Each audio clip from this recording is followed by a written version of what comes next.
Hello, my name is Hannah and I'm going to walk you through using our pulley system kit today. This is a kit which uses our meter stick station. This meter stick station is also useful for a variety of purposes and other experiments, so you can use these modular pieces throughout your science curriculum. You do not actually 3D print pulleys in this because they would have too high of a friction variable to give you the math and science that you want to accurately teach pulleys and mechanical advantage. But let's get started building it. Start by inserting the unsharpened end of the pencil into the bottom 3 openings. You can do the same thing with this top piece. Next, insert your meter stick and do so through the top and then through the bottom, being sure to line up the pencils. So we take these last little pencil angle pieces and we take the short side and snap it onto the bottom pencil, and the long side snaps onto the top pencil. For this kit, you're going to actually need 2 meter stick vertical stands, so repeat the process you did to build this one so that you have 2. Then, take your 2 crossbar pieces and 2 medium binder clips and secure them to create a crossbar to create your meter stick station.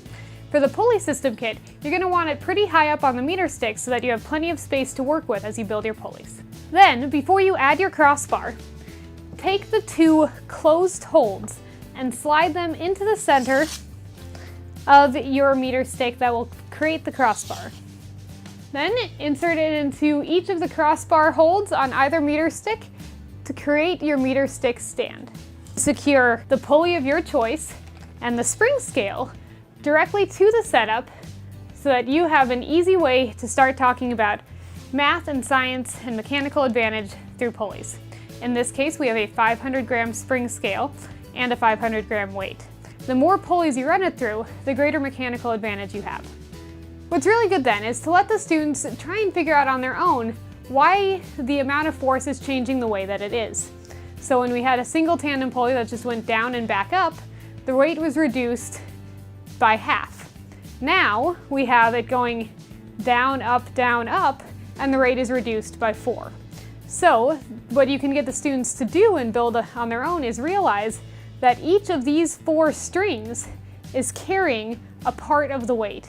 In this current setup, you're sort of running an experiment as if you were, say, a construction worker on the top of a very tall building up here and trying to pull a material up to where you were on the building. But oftentimes you'll see pulley diagrams where you have the pulley up here and both the spring scale and the weight down on the ground, as if you were pulling something up while you were stationed on the ground. You'll want to hang them as close as possible to where the spring scale is at. That way it doesn't have a horizontal component coming in, as that will interfere with the mathematics. This is a really good chance to get your students to hypothesize and then test their hypotheses to see if they accurately estimated the amount of force that this type of a pulley system would have. We hope your students enjoy the STEM integrated physics activity and get a chance to get hands-on experience with pulleys, mechanical advantage, and simple machines. Thank you for listening and have a wonderful day.